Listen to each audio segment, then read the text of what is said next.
নমস্কাৰ বন্ধুসকল, আমাৰ নৱগ্ৰহ এষ্ট্ৰলজিকেল চেণ্টাৰলৈ আপোনালোকক স্বাগতম জনাইছোঁ আৰু আপোনালোকক নতুন ইংৰাজী বছৰ এই 2025 চনটোৰ আন্তৰিক শুভকামনা জ্ঞাপন কৰিছোঁ।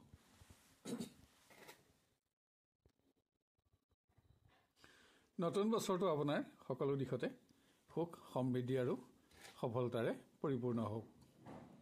আপোনাৰ স্বাস্থ্য, কৰ্ম, ব্যৱসায়, প্ৰেম, শিক্ষা, বিবাহ, পাৰিবাৰিক আদি সকলো দিশতে ধন সম্পদেৰে ভৰপূৰ এটা সফলতম বছৰ হওক।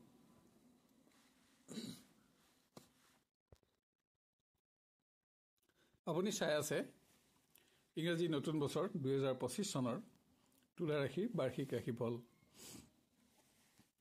তুলা ৰাশি 14 চিত্ৰা নক্ষত্ৰ, 15 স্বাতী নক্ষত্ৰ আৰু 16 বিশাখা নক্ষত্ৰৰ ৰ, দন্ত্য ত আদি আদ্যাক্ষৰৰ দ্বাৰা গঠিত হয়। আপোনাৰ ৰাশিৰ অধিপতি গ্ৰহ শুক্ৰ। নতুন বছৰ আৰম্ভণতে পঞ্চম স্থানত শুক্ৰ, চন্দ্ৰ আৰু শনি একেলগে অৱস্থান কৰিব। যোৱা বছৰৰ তুলনাত স্বাস্থ্যভাৱত এই বছৰ আপোনাৰ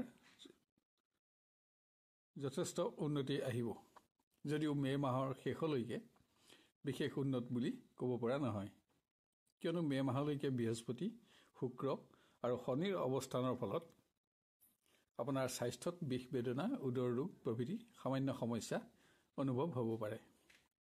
শনি আৰু বৃহস্পতিৰ গোচৰী সঞ্চাৰ আপোনাৰ বাবে মে' মাহৰ পৰাহে ভাললৈ আহিব, যদিও তেতিয়া ৰাহুৰ পঞ্চমলৈ হোৱা সঞ্চাৰ আপোনাৰ বাবে ভাল বুলিব পৰা নহয়। মে' মাহৰ পিছতো আপোনাৰ কিছু পৰিৱেশিক উদৰ ৰোগৰ সমস্যা অনুভৱ হ'ব পাৰে আৰু এনেদৰেই গোটেই বছৰটোৱেই আপোনাৰ মিশ্ৰ ফলৰ হ'ব। যদিও জুনৰ পিছৰ পৰা আপোনাৰ স্বাস্থ্যত কোনো গুৰুত্বপূৰ্ণ সমস্যা নাথাকে, কিছু কম উন্নতিহে থাকিব। বছৰটোত আপুনি খাদ্য সংক্ৰান্ত ক্ষেত্ৰত কিছু মনোযোগী হ'ব লাগিব।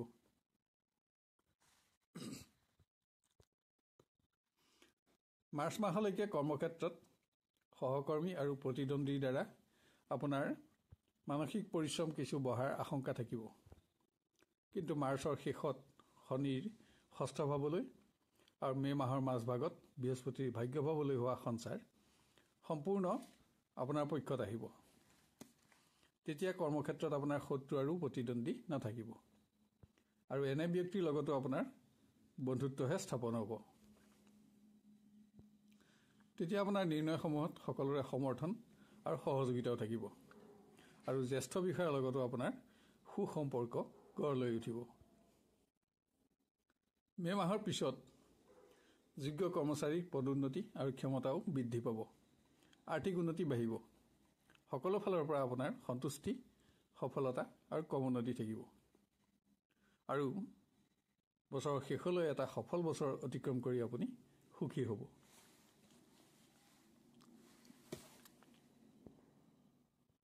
কৰ্মপ্ৰাৰ্থীসকলৰ বাবেও বছৰৰ পিছৰ আধাখিনি সময় জুনৰ পৰা বছৰ শেষলৈকে বহুত উন্নত। যোগ্যজনে কৰ্মসংস্থান লাভ কৰি প্ৰতিষ্ঠা লাভৰ আশা কৰিব পাৰিব আৰু এই সময়ত বৃহস্পতি আপোনাৰ ভাগ্যলৈ আহি আপোনাক শুভ দৃষ্টি প্ৰদান কৰিব আৰু আপোনাৰ পঞ্চমপতি শনি ষষ্ঠলৈ গৈ প্ৰতিযোগিতামূলক পৰীক্ষা আদিত আপোনাক সৰ্বতোপ্ৰকাৰে সহযোগিতা দিব। মাত্ৰ ৰাহুৰ বাবে আপুনি এলাহ অৱসাদ সামান্য ত্যাগ কৰি আপোনাৰ প্ৰচেষ্টা সামান্য বঢ়াব লাগিব।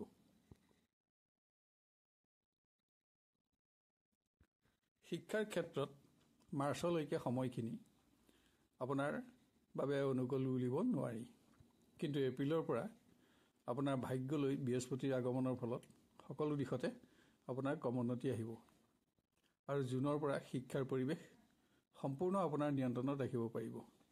তেতিয়া শনিয়েও আপোনাৰ শিক্ষাৰ পৰিৱেশৰ পৰা আঁতৰি আপোনাৰ ষষ্ঠ স্থানত অৱস্থিতি ল'ব। প্ৰবাসী শিক্ষাৰ্থীয়ে আশা কৰা মতে সফলতা অৰ্জন কৰিব পাৰিব আৰু প্ৰতিযোগিতামূলক ক্ষেত্ৰৰ পৰীক্ষাৰ্থীয়েও সফলতা অৰ্জন কৰি বছৰটো স্মৰণীয় কৰি গঢ়ি তুলিব পাৰিব, কিয়নো এই বছৰ বৃহস্পতি আৰু শিক্ষাৰ অধিপতি শনি জুনৰ পৰা সম্পূৰ্ণ আপোনাৰ পক্ষত থাকিব। মাত্ৰ ৰাহুৰ অৱস্থানৰ বাবে আপুনি স্বাস্থ্যৰ প্ৰতি সামান্য মনোযোগ বঢ়ালেই শিক্ষাৰ পৰিৱেশ আপুনি নিজৰ নিয়ন্ত্ৰণত ৰাখিব পাৰিব, কিয়নো ৰাহুৰ বাহিৰে আন সকলো গ্ৰহেই আপোনাৰ উন্নতিত সহযোগ দিব।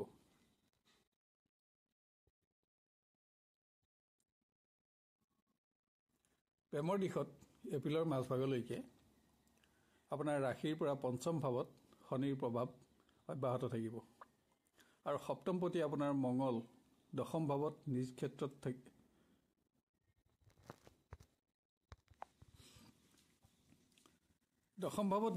থাকি পঞ্চম ভাৱলৈ অশুভ দৃষ্টি দিব।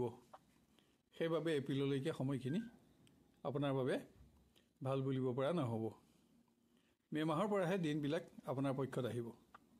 তেতিয়া সকলো গ্ৰহেই আপোনাক সহযোগ দিব, যদিও তেতিয়া ৰাহু পঞ্চমলৈ আহি প্ৰিয় ব্যক্তিৰ লগত কিছু ভুল বুজাবুজিৰ সূচনা কৰিব বিচাৰিব। যদিও আন গ্ৰহসমূহৰ সহযোগৰ বাবে আপুনি খৰতকীয়া সিদ্ধান্ত গ্ৰহণেৰে এনে সমস্যা সমাধান কৰিব পাৰিব। শুক্ৰ আৰু বৃহস্পতিৰ অৱস্থানৰ বাবে তেতিয়া পৰিৱেশ সম্পূৰ্ণ আপোনাৰ নিয়ন্ত্ৰণত আপুনি ৰাখিব পাৰিব। বছৰৰ পিছৰ আধাখিনি সময়ত প্ৰেমৰ সম্পৰ্কক বিবাহৰ সম্পৰ্কলৈ আপুনি পৰিৱৰ্তনো কৰিব পাৰিব। মে' মাহৰ পৰা আপোনাৰ পঞ্চম ভাৱলৈ বৃহস্পতিয়ে শুভ দৃষ্টি প্ৰদান কৰাৰ ফলত নতুন সংযোগতো আপুনি সফলতা পাব। ব্যৱসায় ক্ষেত্ৰত পৰিৱেশ যোৱা বছৰতকৈ কিছু উন্নত হ'ব যদিও এই বছৰো বিশেষ এটা ভাল বুলি ক'ব নোৱাৰি। নতুন দীৰ্ঘকালীন প্ৰকল্পত ধন বিনিয়োগ কৰোঁতে আপুনি এই বছৰ যথেষ্ট সাৱধানতা ল'ব লাগিব। ব্যৱসায় সংক্ৰান্তত লোৱা বিশেষ সিদ্ধান্তসমূহত আপুনি আপোনাৰ শুভাকাংক্ষীজনৰ পৰামৰ্শ লোৱাও অতি আৱশ্যক হ'ব। যদিও শনি বৃহস্পতিৰ গোচৰী সঞ্চাৰৰ ফল আপোনাৰ বাবে ইতিবাচক হ'ব, তথাপিও সপ্তমপতি মংগল আৰু ৰাহুৰ গোচৰ আপোনাৰ পক্ষত প্ৰায় সময়তে নাথাকিব। আনহাতে ব্যৱসায় সংক্ৰান্তত কৰা দূৰভ্ৰমণত শনিয়ে আপোনাক পূৰ্ণ সহযোগিতা দি সফল কৰি তুলিব।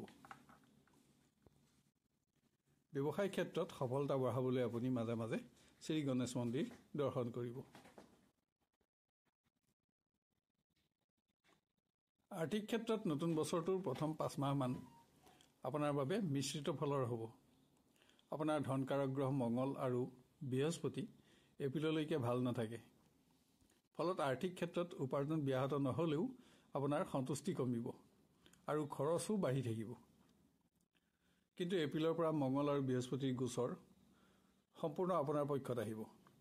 তেতিয়া আপোনাৰ উপাৰ্জনো বাঢ়িব আৰু আপুনি পাবলগীয়া ধনো আদায় পাব। আপুনি তেতিয়া আৰ্থিকভাৱে শক্তিশালী হৈ উঠিব। বছৰৰ শেষলৈকে আপোনাৰ সকলো প্ৰকাৰৰ অৰ্থ সমস্যা নোহোৱা হোৱাৰ লগতে নতুন সঞ্চয়ৰ ওপৰতো আপুনি মনোনিৱেশ কৰিব পাৰিব। তুলা ৰাশিৰ ব্যক্তিৰ এই বছৰ ভূমি, বাহন বা নতুন গৃহ আদি ক্ৰয়ৰ আশা পূৰণ হ'ব।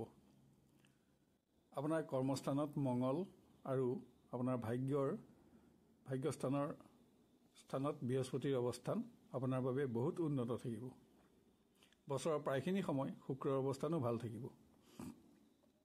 শনিৰ সঞ্চাৰৰ ফলতো সম্পত্তি সংক্ৰান্ত পুৰণা সকলো সমস্যা এই বছৰ আপুনি সমাধান কৰিব পাৰিব।